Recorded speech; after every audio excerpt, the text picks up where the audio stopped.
boy. My goodness gracious. The Sharks roll into Detroit, and they get rolled over by the wing wheel. We'll break this down. We're probably going to go off, and our poll question takes us to days of yesteryear, where this team used to be good. All that right now. This is Teal Town Dark.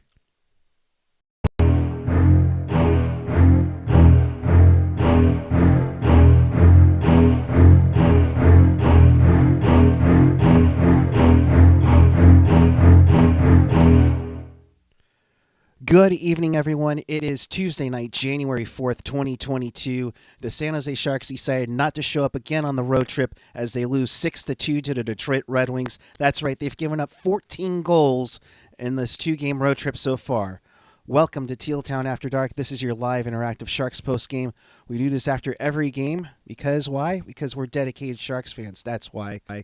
Seems like more dedicated than some of the players on this game tonight. But if you want to be part of the show, Teal together and interact with us and fellow Sharks fans on the page or the app. Follow us on the social, Twitter, Instagram, Facebook. Hit that subscribe button on YouTube, SoundCloud, Reddit, Discord, and find everything at tealtownusa.com. With that, I say hello to Mr. Al Martinet. Al, how are you, bud? I am doing good. Welcome to Therapy After Dark on a Tuesday. Happy New Year. This is not the best way to start, of course. But granted, Happy New Year. Yes, this is the first time since you've been on since the holiday. How you been? How was your holiday? Good. Kicked back. Didn't watch much hockey, but I did watch the Penguins massacre, which was not great. Yeah. Neither was this one. Let's be honest here, and let's usually we don't go to the chat this early, but let's do it really quick here. Cole Campbell. Honestly, it's time to break this team up, start building for the future. That hurt. Someone needs their fired. VNM SSS underscore. So at what point does Hasso finally clean shop? Or does he drive the franchise into the ground by absentee ownership? That game was just sad from Shaka. I mean, Mikey J being optimistic. At least they didn't get 7. Yeah. 7 or possibly 8. Yeah. Sharky boy, who's going to be held accountable this time? Yeah, I mean, like just to back it up a little bit. I mean, Couture is out with a positive COVID test. Right. I think there was one other person. Forgot to take notes on that. Peterson. Ooh, big loss there. Pearson, Ferraro still out, but we got Aiden Hill back just in time to put him in for the third period for that debacle. Yeah, but you still lose your captain and you lose Brent Burns' best line mate. So not the best start going forward, especially after how they played against the Penguins. And honestly, like, I had pretty low expectations and they didn't even meet that. Yeah, I mean, I knew it was going to be a battle with Detroit just because of what they were going up against. But I mean, then you try to send a message about being defensively sounded, and you scratch Marc-Edouard Vlasic. Hate to say it, but what message got sent tonight? I mean, I think the idea was that Vlasic was on ice for the first 4 goals, and maybe you just give him a night off and see what happens. But overall, like, I mean, I do want to give the Red Wings a little bit of credit. Like, they are maybe a year or maybe 2 years ahead of where we thought they were going to be, especially under Steve Yzerman. But honestly, like, again, just giving up 23 goals in the last 3 games, not great. Mm-hmm. So let's get into it. Sharks come into Detroit after that 8-5 debacle in Pittsburgh, where, hey, give them kudos and credit that they made it interesting, but of course those were all teaser goals in the third period. Sharks get going on early. You see the fight going on between Middleton and Giovanni Smith. They would get into it. I thought it was a pretty evenly bout. 2.5 minutes in. Then Burns takes a hooking call on Bertuzzi. Didn't do much for Detroit on the power play. Granted, their power play is the 30th best in the league, so you hope they don't do too much on the power play. Yep. But then, about 13 minutes in, Tyler Bertuzzi, and this guy has wretched the Sharks organization during his time back in Grand Rapids in the 2017 run. He gets his 14th from Lindstrom and Larkin to make it 1-0. I mean, honestly, I didn't think this was a easy goal that Reimer let in. I almost forgot that Reimer started. Easy goal that Reimer started, let in. And honestly, like, when things are going good for Reimer, he's pretty good. But when things are going south, he turns into Martin Jones. And right now, I think the team is just in a real bad funk. And I don't think it's anything to do with having 13 days off. I think you could have had, players like Erik Karlsson be a little bit more energized, but like, I think that's a really bad excuse if they're ever going to use that. Yeah, I mean, you can't use the excuse that Ferraro's not there. I mean, it goes to show, without Ferraro, this defense is very tough. And granted, Magna probably had a last-minute flight to Detroit to get into this game where Magna's in for Burns, Vlasic is scratch, where you have Shimmick and frickin' and Milosh as your third D pairing. And Simic was supposed to be the lines mate for Burns. Right. That's the reason why we signed him to that 3-year contract. Mm-hmm. Why he got that huge cap incentive. Like, I thought he played decent before the break, but like, obviously I think they're kind of advertising him for a potential trade, but no one's going to take him. I don't think anyone's really going to take. If you're a opposing GM, I think the only player really the Sharks is Hurdle, but like, even him, like, I have some question marks on. Yeah, I mean, Hurdle had an assist tonight. We'll get to that, but there's a lot of things that are wrong with this team. SG Sports Talk channel, thank you for the super chat. This was one of the worst games by the Sharks. Benjamin Kaiser, Wings fan here. Sharks needed rebuild. Wings denied the rebuild for too long, therefore sucked longer than necessary. Sharks shouldn't make the same mistake. Yeah. And I think it was. Go ahead. There's a good SB Nation video about how they held on for like 6 or 7 years. I think it's like the Collapse series, whereas basically the Red Wings were featured in that. And it feels like the Sharks are basically that right now, and with just sadly without 2 Stanley Cups or 1 Stanley Cup essentially. And that's the thing, Al. That's the thing. You could say for the 25 years that they went on their playoff run,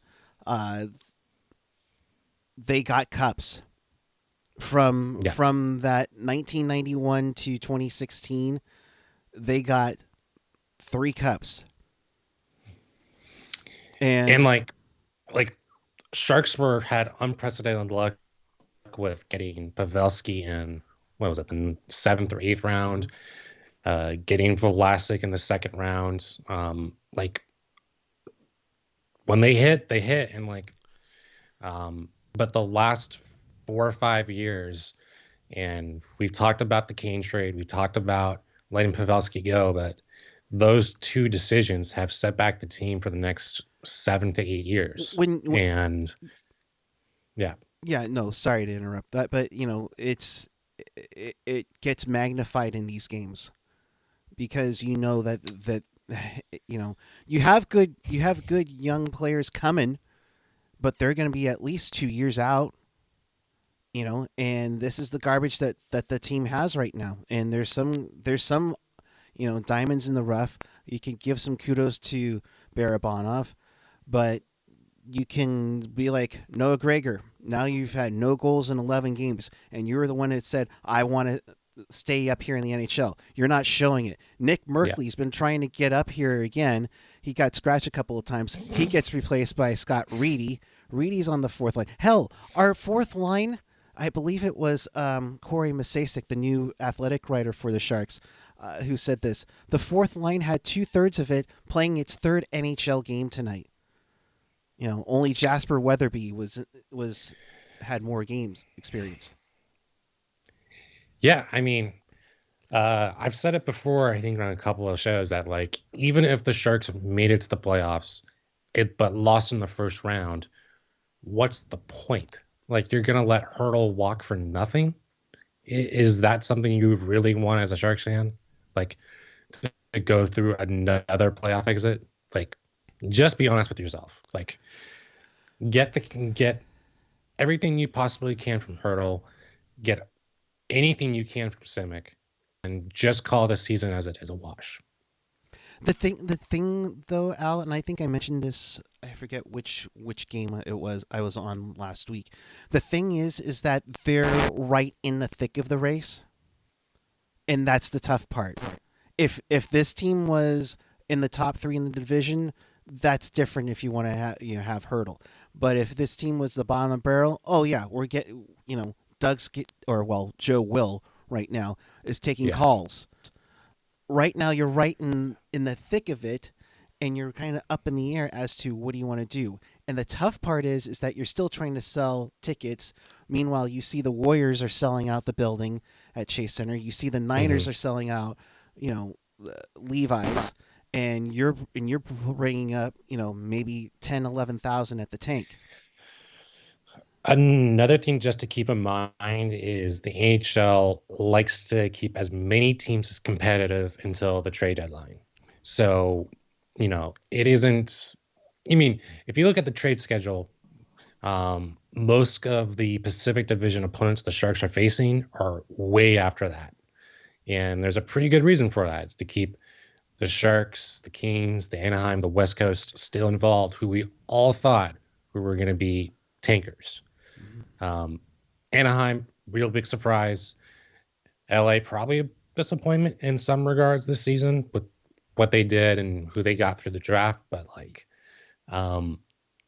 honestly, Kuhre, they still have a shot even today to make the playoffs with how bad they started. Right. It's just the thing is that, they started their rebuilds early. The Sharks went for it all, and unfortunately, it stunk them. And the tough part is you can look back and in Detroit, you can look at those banners up at Little Caesars Arena. Yeah, we can look at some of those banners up at the Shark Tank, but the only one that got us close was 2015-16. After many years of disappointment, and now we got to go through we have to go through a retool, a reset. I mean, let's be a rebuild, And the thing is, and like Ian, like I have it in the chat here, there was no structure to their game at all. Whatever the system was in the first quarter, I'm assuming the first period, they stopped playing it. Getting into football, Ian. He misses his Canadian football league. No, I'm kidding, Ian. We love you, bud. But CFL is a good alternative right now. Hey, I wish the CFL was still playing right now. That'd be awesome. But the problem is the give a damn. The give a damn. I mean, and then you get to the 5-minute major. First, let's talk about that hit that Smith delivered on Middleton. I thought it was a boarding call. He did jump. So, if you look at where the contact is, it's on his elbow. And the Sharks ruled out Middleton as an upper body injury, which can mean a billion different things. But obviously, I'm not a doctor here, but obviously it looks like an elbow injury. And, it didn't look that bad in real time. It looked like even Smith, I think he came in a little bit too aggressive, and that's what got him the 5 minutes. Right. like I would have been totally fine if they just came back and said, "Hey, that's a 2 minute. We'll come back and just he's not ruled out of the game." Um, totally fine, totally fine. Yeah, I thought maybe in my head a little bit. I thought maybe they would if there wasn't that fight early on, that maybe that's different. But yeah, he came in a little aggressively. I think maybe Smith was frustrated about the fight, delivered it.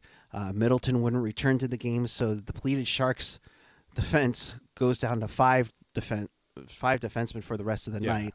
But what's worse is the 5 minute power play. Now, of course, when we say 5 minute power play in Sharks, we all remember Vegas. The complete opposite happened with the Sharks tonight.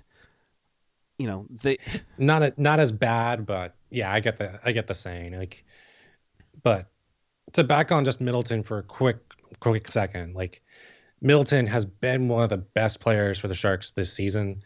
He's helped solidified, helped make Carlson's game more consistent all season. And having only 5 defensemen and you're just line blending all game, like you could have probably just marked it right there and said game over because, heavy minutes on Jacob Magna and everything else going forward, it kind of spelled it for everything else. But, to talk about the 5 minute disaster that it was, I'm not too sure what Brent Burns was doing. I'm not too sure why they didn't have a game plan going forward to start the period. Like they had no energy going forward. Like it was just right. like the Red Wings knew what they were going to do and they just like stomped on them from right at the gate. Yeah. And that's the problem, You give up a shorthanded goal to Pius Suter, who steals it from Brent Burns, comes in, skates and scores. You're thinking, oh my God, that's just a nightmare. Yeah, what's worse than a nightmare, and I don't know if anybody caught it. I know somebody said, oh, Randy jinxed them. The Red Wings hadn't scored a shorthanded goal prior to tonight in 100 games. Yep. The longest stretch by any team since 1948. 1948. 74 years ago. And not only do we let them have one shorthanded goal, oh no.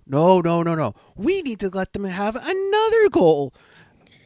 37 seconds later. And in between that time, they had glorious chances. They didn't give a shit. Yeah. They didn't give a shit. It looked like they didn't even were trying on that power play. There was no structure. There was no oomph. There was no hunger. You're a freaking shark. You have a shark on your chest. It's a shark, for crying out loud. You got to stay hungry, damn it. Yeah, I mean, like the first goal, like that Reimer let in, pretty easy, 5-hole.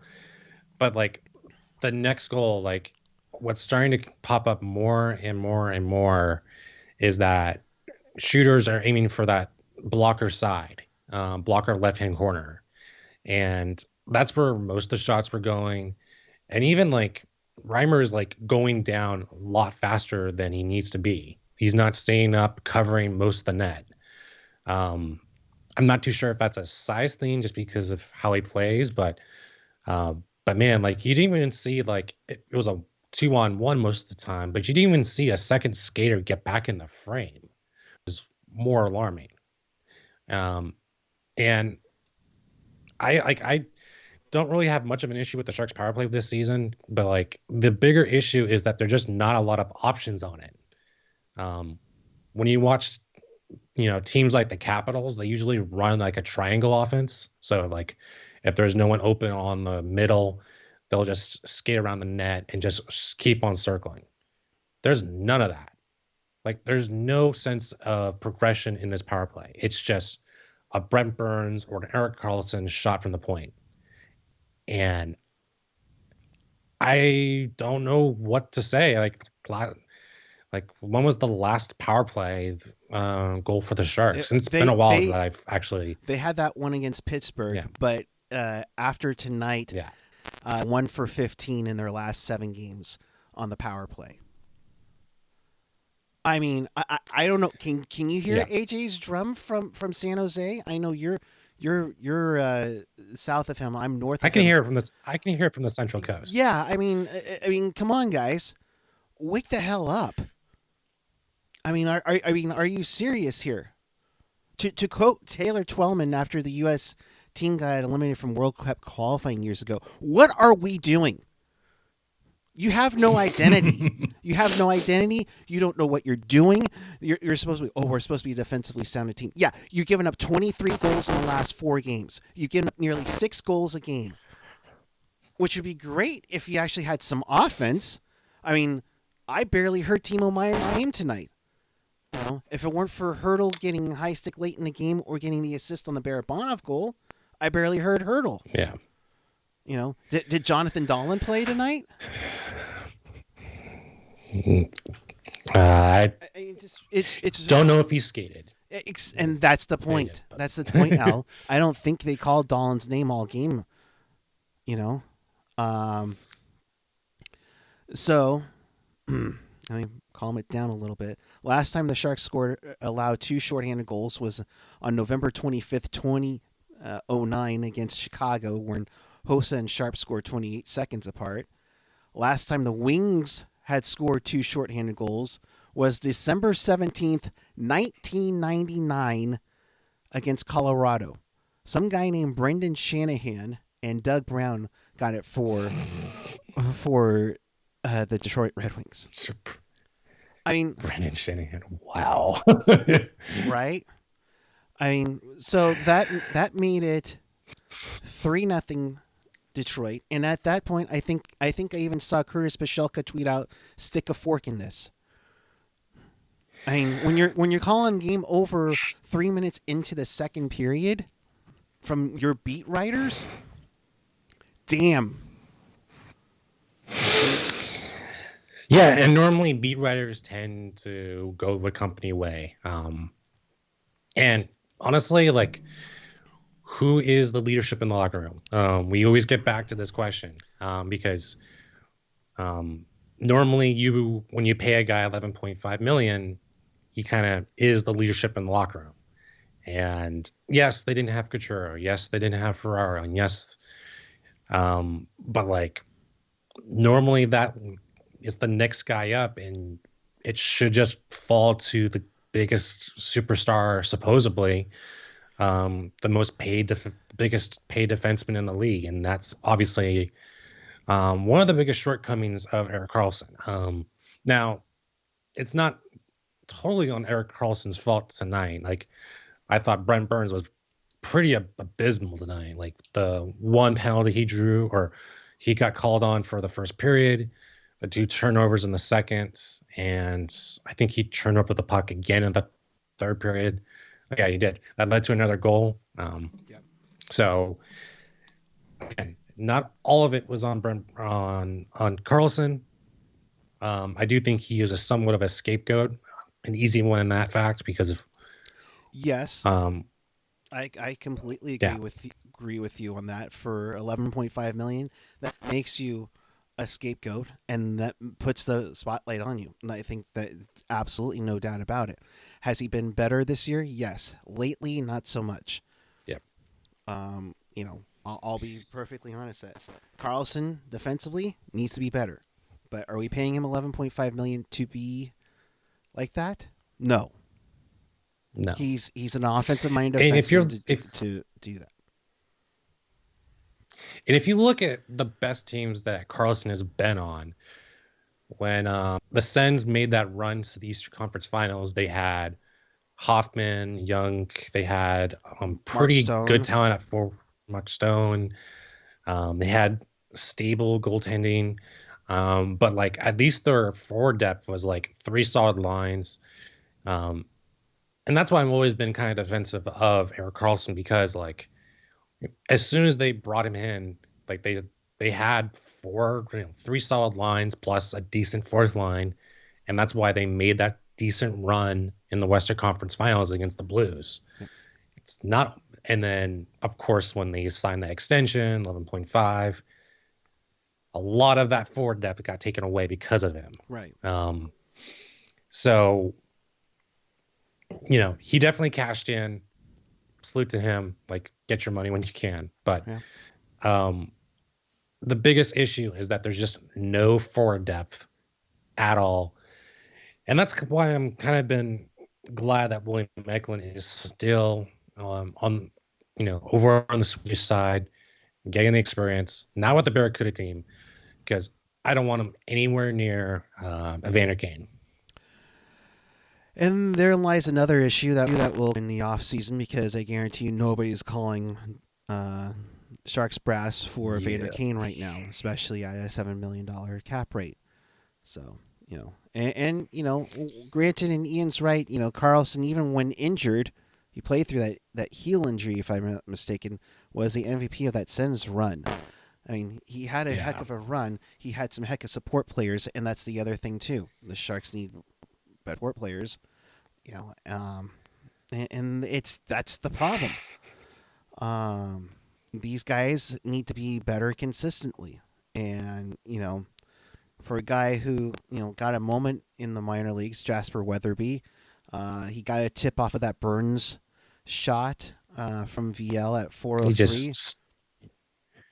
He just stuck his stick out and was like, yep, I'll take the goal. Hey, and that's the thing. Just those little things. Throw the puck on net. Good things could happen. Look what happens. They get a goal to make it, 4 or 3-1. And you're thinking, okay, this isn't too bad. Third period comes around, and then Barabanov gets that goal off of his skate, off of a hurdle shot. Yeah. A minute 40 in, all of a sudden you're thinking 4-2. This isn't too bad. All right, I think we can do something with this here. And then the Wings just say, nope, we're going to finish this off right here. About 2 minutes later, Dylan Larkin skates by Magna. He tries to get Karlsson to help him out. No luck whatsoever there to make it 5-2. And then Robbie Fabry, like maybe a minute later, with a bad clear from Burns, which I think is his second time he's done that in the last 3 games, to make it 6-2. And that's with Hill in net, by the way. Yeah, I know I said on Twitter that, again, I would have pulled Reimer after the 4th goal. Still would have done that. But, when you pull a goaltender, at least it's like a secondary timeout. Just give your team some breathing room. Don't do it during an intermission. Use that timeout when you can. And even, the most frustrating thing about coaches is they just leave their timeouts on the table. You had a chance to just, after the 2 shorthand goals, I think it might have been a little bit too overreactionary, but maybe call a timeout there. But man, I wish he would pause the game and just control it a little bit better. Right. Yeah. And it's just, it just felt like helter-skelter. You're playing pickup hockey with random people. And granted, you had the likes of Magna, Reedy, VL, Weatherby coming in to fill in. So I get it. It's not gonna be a masterpiece, but you want it to be, semi-decent. Yeah. It doesn't have to be a masterpiece. But it looked like frickin' finger paint. It literally like finger paint. Yeah, I don't know what the Sharks do going forward, because if they do continue on a skid like Edmonton is on right now, Edmonton has lost the last 10 out of the last 13, and there is no excuse for Edmonton. None. But again, they're only 3 points out, 4 points out. But still, our expectations entering this season was what? Maybe make the playoffs. Playoff contender. Yeah. Yeah, but they've kind of regressed into what we thought they were. We thought we were, and we're not going to let them off the hook on this show. Back to you. But honestly, they are what they thought they are. They are a average team, 500. and they don't get many overtime points, win or loss. Yeah. So that's the thing. 2-8-2 for the Oilers over their last 12 games, and of course McDavid has COVID, reportedly. So Third time he just, tested positive. yeah, and so that's a tough one to deal with. So let's get to the comment. Again, go ahead. Would not want to be in Canada if you're an Edmonton player.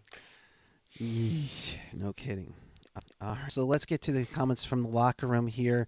We'll get to the poll question in just a sec. So if you're watching us live, make sure you check out the poll question. We'll discuss that in just a bit here. But from Bob Bugner, the last couple of games, the structure has gotten away from us. New guys playing new combos, but no excuses. I thought the Philly game would get us back going. No shit. No shit, indeed. It's very disappointing after the start we had. The first goal was a fluke, and it took something out of our sails. Let's be honest. We lost the game during the 5-minute power play. Well, I'm glad you agreed with what we just said. I mean, to be quite honest on that one. Captain Obvious. From Burnsy, we have to work harder. Execution and more mindset. We have to fix it fast. We have to help each other. We put each other into tough spots. Now, and here's one thing, Al. Remember how they were complimenting each other? They were working together as a team. They looked like they were strong chemistry early on. What the hell happened? Even with the Sharkakuda. Yeah. Honestly, again, losing Middleton, you're down to only 5 defensemen. And even Ferraro has really honestly been one of the bigger MVPs because he's helped to stabilize most of the lineups right now. But this has kind of been an up and down, and as someone who has Brent Burns in a fantasy hockey lineup, you can't really count on Burns to actually do more than maybe a couple of goals and maybe more than consistent turnover basis. And that's the thing too, is that he's had his struggles offensively this year, goal wise as well. I mean, Middleton has three goals on the year. Burns has 4. Granted, now Burnsy does have more assists. Let's make sure we don't get too crazy here, but yeesh. Speaking of Middleton, we have to see how Middleton feels tomorrow. He's not feeling pretty well right now, so that's not good. So, question being here is, does Vlasic get back into the lineup?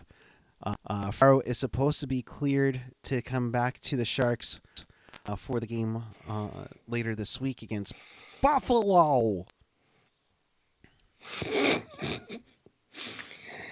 I don't know. I don't think they're ever going to reveal what he is, of course. But like I said before, the hit was on his elbow, and those can be tricky injuries. So depending on where you put Ferraro at, Ferraro's been with Burns all season. But again, we've also seen Ferraro with Erik Karlsson sometimes. So it wouldn't surprise me if Simic moves up with Burns and Ferraro with EK. Yeah, I mean they tried that a little bit early on, and we'll see how it goes there. We'll see what happens. In terms of what's going on with Vlasic, I have no clue what you do with that. And see, that's the catch. Do you just because do you just say, hey, we're gonna advertise him for the trade block, but even that, he's a no movement clause. So what do? Of course you can have players who can essentially void their no movement clause, but I think the only team that would probably take him is probably Montreal, but Sharks should still have to eat some salary cap. And that's the catch. I mean, how much more salary are you going to eat with the cap to clear out your mistakes? I mean, if you take 50% of Vlasic's deal, who knows if you're able to get 50% of Kane's deal moved? That's $7 million that you could have used somewhere else, maybe to keep Tomas Hertl. which right now doesn't look really good now, does it?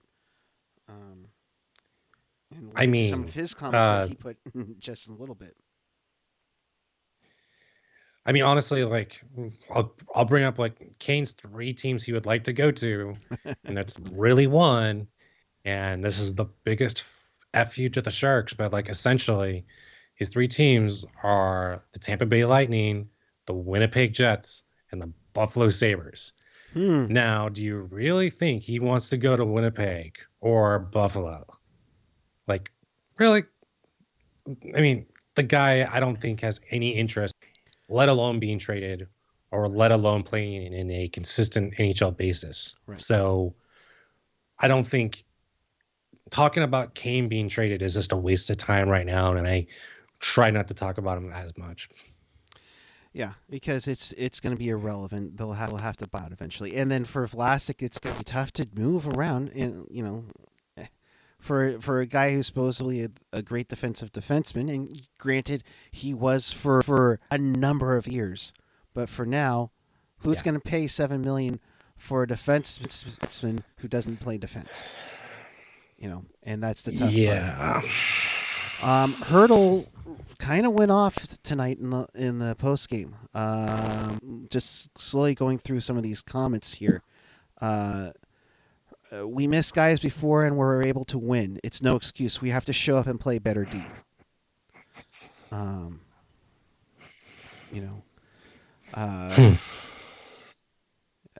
It's just, obviously Ferraro and Couture are leaders and heart and soul guys, but that shouldn't matter. We still need to execute. The last 2 games is not the way we play. You keep going with that. With Hurdle here, it's tough. We had a good first 20 minutes, but we show up like that and give up 2 shorthanded goals. It's embarrassing. We were just standing waiting for something to happen. That's the last thing you want on your power play. Yeah. Back to Bugner. We made dumb decisions on the blue line, cheating on offense. We're a little bit thin. Some teams can lose a couple of guys and it's okay. We're not one of those elite teams. We didn't step up. Granted, Go ahead. Sorry. Yeah. Like, honestly, that's pretty accurate. Letting 2 shorthanded goals on a 5-minute power play, that was pretty generous in my book. And even like starting the game, like they got maybe 1 or 2 good chances in the first 5 minutes, but like after that, the Red Wings kind of carried the play. Yeah, I thought they dictated the play early on. They started getting some shots on net, or at least some scoring chances. Timo was throwing the body around. I don't know. I don't know.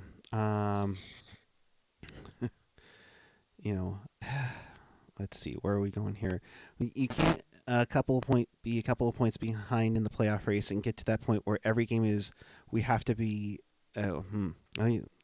This is Hurdle, so I'm trying to figure this out. You can't a couple points behind in the playoff race and get to that point where every game is we have to win this, because if we don't, we're fucked.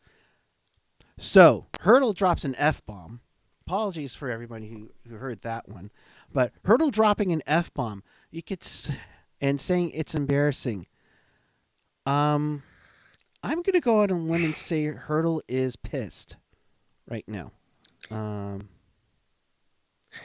I think, like, if you think about it, like what has happened the last 2+ years, he had a kid with his, I believe, fiance or wife, one of the two.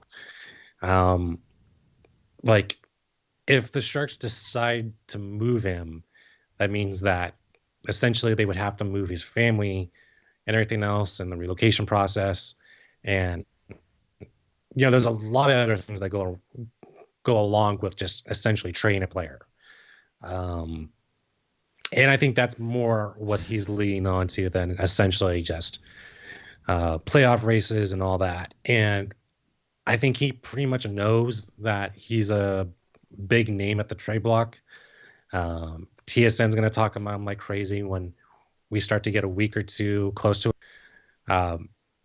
It also doesn't help that I think there's a lot of frustration from players about not going to the Olympics after fighting for so long for the CBA. there was a good quote about from Brad Marchand about how all of a sudden after Olympics were canceled, taxi squads start to be enabled, and that's how who was it? I think it was Jacob. Sorry, I don't know your name, Jacob Magna. Sorry, I don't know your name, man. But like the second the Olympics are canceled, you get taxi squads, and if they just enabled that, um, at the start of the season, maybe you can't have this week or two pause before Christmas, and you essentially keep the 3-week break that was at the start of the season. Yeah. And it's a good point, and I believe Vlasic retweeted over that and said, "Well said." I mean, absolutely. I think I think the NHL thought things were going down, and at the time of October happened, things looked pretty decent. I think the Sharks were the first team to have an issue, and they made them play. Now the Islanders have had two Yeah. breaks. The Canadian teams have restricted capacities, if that. I think Ontario is now down to like 5 to 10 people in there, where they are almost to the point where they're going to have Toronto not play any Toronto or Ottawa play any games at home anytime soon. I mean, like in a span of 3 weeks, I remember the NHL saying like projected revenues are going to be about $5 billion. Yep. 1 week later, games are going to be canceled. Sorry, I guess we're not going to go to the Olympics. Bye. Okay. But All-Star break's going to still happen. We're going to go to Vegas. Hopefully, no one gets COVID. See, here's the other thing too. Thank you for bringing that up. And another thing I'm about to rant on. So we're gonna go to an All-Star weekend in Vegas. Oh, by the way, the NFL Pro Bowl's there the same weekend, and we're not expecting anything to potentially happen. We're not going to have any of the players go out. We're not going to have them do media day. Are you freaking kidding me? You're gonna tell Ovechkin to stay in his hotel room the entire time in Vegas. You're gonna tell me that none of these guys, especially the kids, are gonna want to go out and do things in Vegas, are not gonna do anything. Oh, bull kapuki. Yeah. Yeah, like again, we can go through the entire year and how the NHL has fumbled it every month, from Kyle Beach to everything else, and it's just been a nightmare.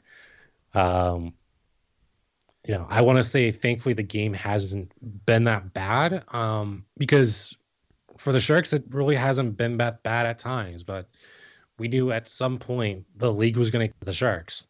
Like the first 2 months, I think a lot of teams were playing their backups. I know Boston was playing their backup. I know Toronto was playing their backup. You just go down the list, and no one was taking the Sharks seriously. And they said, "Oh no, make them play." I mean, granted, I think part of it is that you had your own minor league team in the same city, so that helps getting people over and everything, which makes sense. But at the same time, nobody, not everybody has that same luxury. You know, yeah. If the NHL thinks Yeah. they can just postpone all these home games, the season won't end until July. Yeah, I'm not surprised, and wouldn't be surprised if the cup doesn't get awarded till July. Which would kind of suck because, if the Sharks go on a miraculous run, I'm supposed to go to England to to celebrate my girlfriend's son's graduation. Um, um, I'm kidding. Just tell it I'm it's kidding, canceled. Amanda. I'm kidding, Amanda. But yeah, and PJ saying we had millions of COVID infections today, and this is after 481 day last week, and that's up over a million. Not to turn this into a COVID thing, but unfortunately, I got it yesterday. So shit. yeah, that's why I'm in my room doing this, and it freaking sucks. I'm sure my yelling doesn't help anything, but at least I'm isolated in my room right now. But the thing is that Jesus. the thing is that it's everywhere. And for 2 years, you know, it's been all over the place. Wear your mask and everything. I'm double vaxxed and everything. I was supposed to get a booster, this week. That went by the wayside. Just like the Sharks goaltending or goals allowed went by the wayside. So Well, you are doing great for someone who has COVID. I will say that. yeah, I have a fever, and unfortunately, the prescription is not cowbell. Oh man. So, Oh my God. I'm so frustrated. I need to do a wraparound. So let's get to it. In overtime right now, Chicago and Colorado tied 3-3. Alex DeBrincat has the tying goal. Oh, he has 2 goals. Yes, go fantasy team for me on that one. The Jets and the former Jets, the current Jets, 2-1 over Arizona. You talk about teams who are going to be selling off everything at the deadline. Arizona, where does Phil Kessel go? And everything. Nowhere. Yeah. No score between the Predators and the Golden Knights. Yeah, hey, if they do that, that's all Arizona's fault. Flyers and Ducks. The Ducks lead 2-1 to the Flyers. Troy Terry with both goals for Quackenheim. Boston beats the Devils 5-3. David Pastrnak gets off his 10-game schneid. See, Noah Gregor, see what happens? That's so easy. Florida Panthers beat up the Calgary Flames 6-2. Hey, bud. Let's do it for the boys, bud. Joe Thornton scored a goal, bud. Yeah, bud. Let's go to Vegas. Oh, yeah, I love Vegas. Lightning smack around the Blue Jackets 7-2. Andre Palat with a pair of goals. Yes, Braden Point. Thank you for my fantasy team. Former Shark Gustav Nyquist with the goal in a losing cause for the Neon Buggers. And then, of course, there were 2 games that were supposed to be taking place that gets postponed. So, that's all we got going on here for now. The Sharks' next game, as I try to sneakily look up when the Barracuda play next. The Sharks next play in Buffalo. Let's put it this way, Al. If the Sharks lose to Buffalo in Buffalo, which normally is a usual occurrence for them, but if they lose to Buffalo on Thursday night, I just might lose it. I think if the Sharks do lose to Buffalo, that's when you I don't want to say the season's kind of going downhill at that point. Because for teams like Vancouver, Vegas, Anaheim, I don't see a pathway going forward where the Sharks are going to be part of the top 3 in the Pacific. It's really going to be a wild card or bust, and they're really not keeping pace with other teams right now. And with Colorado having so many games in hand because of the COVID issues they've had, that's a tough one there. So,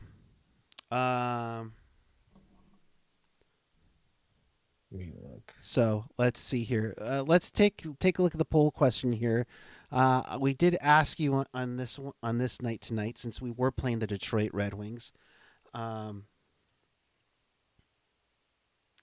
it was so currently right now in the Pacific, the Sharks have 35 points. Even with how bad the LA Kings have been, they have 37 points, and they are still behind the Oilers. And the top 3 in the Pacific is, of course, Vegas, Anaheim, and the Flames. So thankfully, you don't have to worry about the Seattle Kraken, but hooray. Hooray. Thursday night's poll question: more embarrassing, the Sharks' last 2 games or Puck Guy's impressions? Well, honestly, let's be honest here. If that's not embarrassing, the last 2 games for the Sharks, I don't know what to tell you. To be quite honest. I know my impressions aren't as best, But let's be honest here, giving up 14 goals in the last two games, you're averaging 7 goals allowed in the last two games. It's pretty embarrassing. Isn't it 15? In 6? No, 14. I was told we would do no more. 8 versus. Okay, whatever. This is why. This is why I don't have a math degree. So, the only hope is the Sharks having more in-division games left than any other Pacific Division team. Yeah, I mean, there's that. Oh man, but it's just frustrating to see, because seeing what this team went through the early years, Al. This is triggering. These last 4 games have triggered that. Even the shootout. I mean, it's even triggering like the worst season in the last 10 years was probably the Fallout season, like when the 2019 season, 2019-20, like when everything fell off. Carlson got injured, everyone got injured, but But now there's no excuses. There was injuries, but now there's no excuses.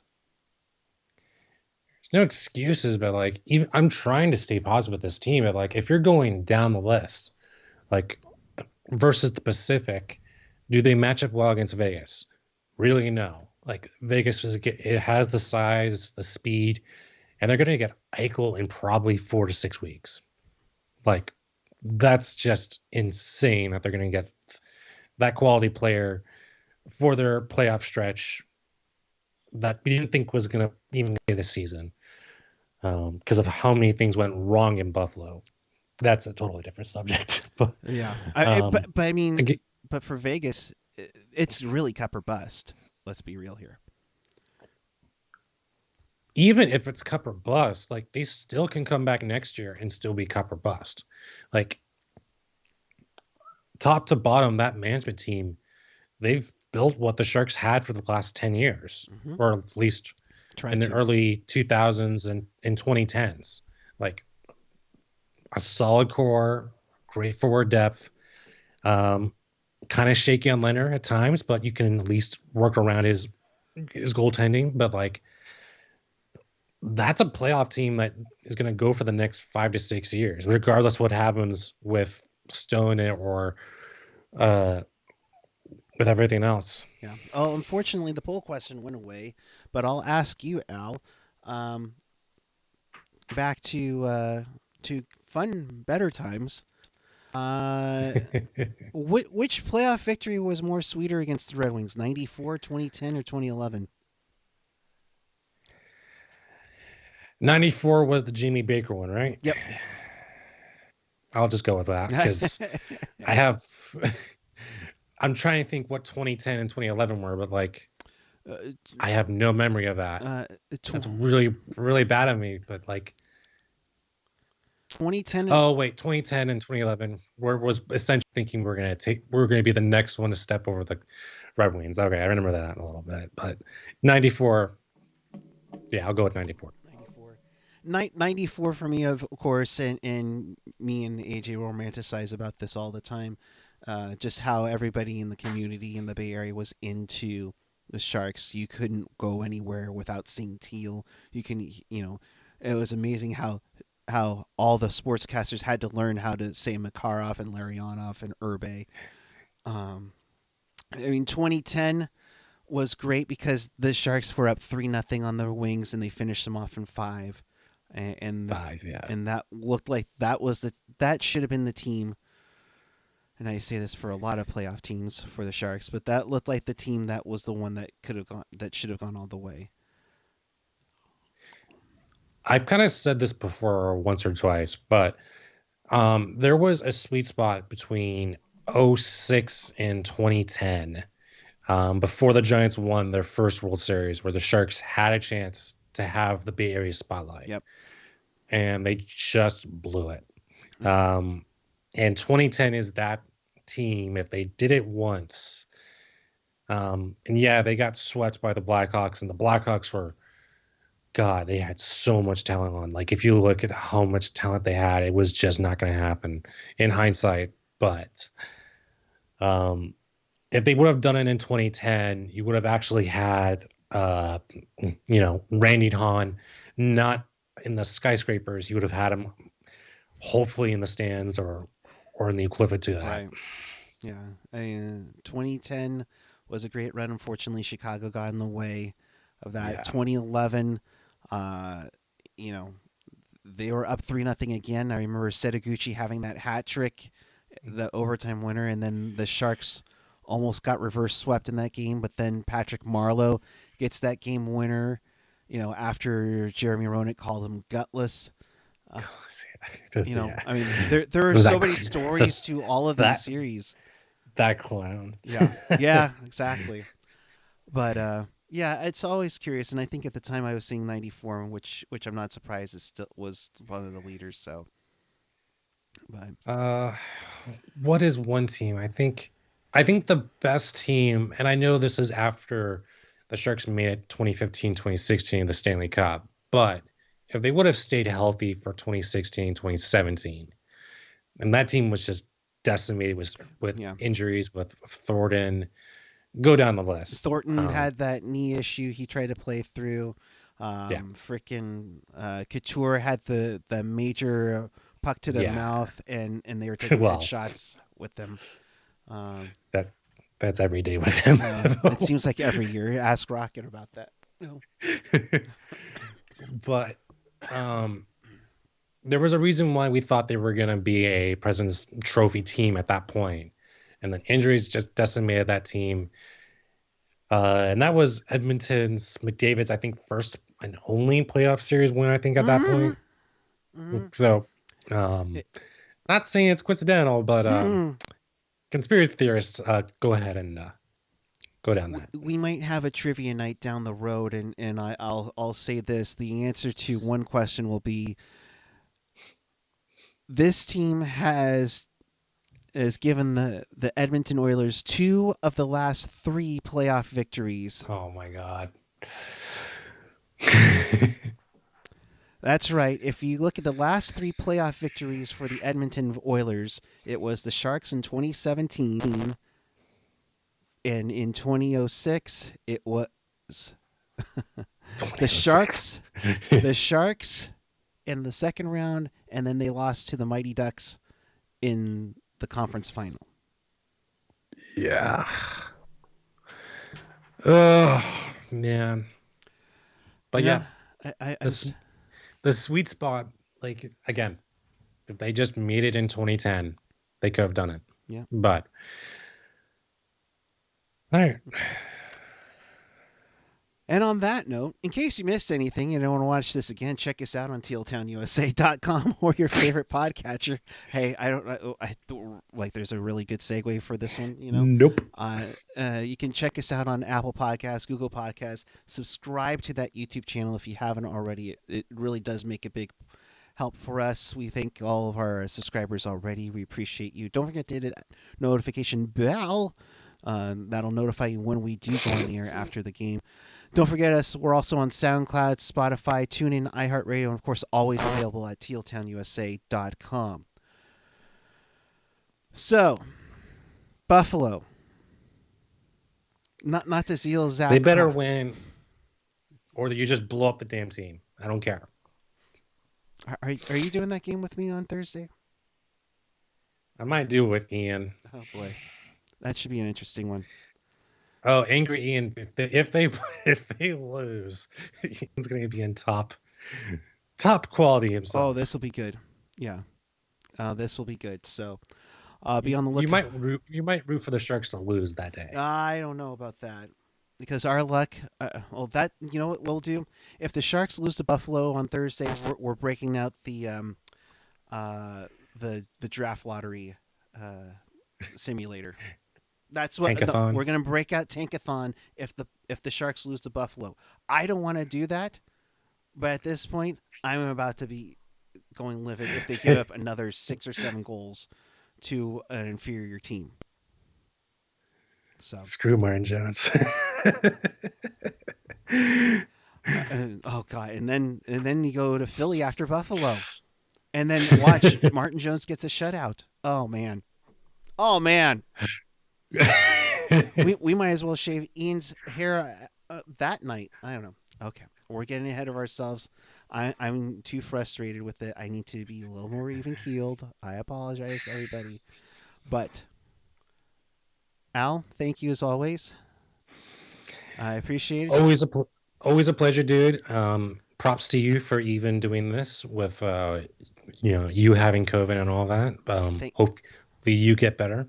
Thank you, bud. Your final thoughts and where the people can find you. Oh, the Sharks suck. Get back to you. I'll see you for Buffalo. Wow, I wasn't ready for that toss right away. All right. I'm at PuckGuy14 on the Twitter and the Instagram. We will be back with you Thursday night. I don't care about this team anymore. Bye. Wow. Jeez. I'll be back with you on Thursday night following Sharks and Sabres. Dear God, please, Sharks win this freaking game. And we'll be here for that. So until then, keep it real, keep it teal, keep it real teal. Have a great night, everyone.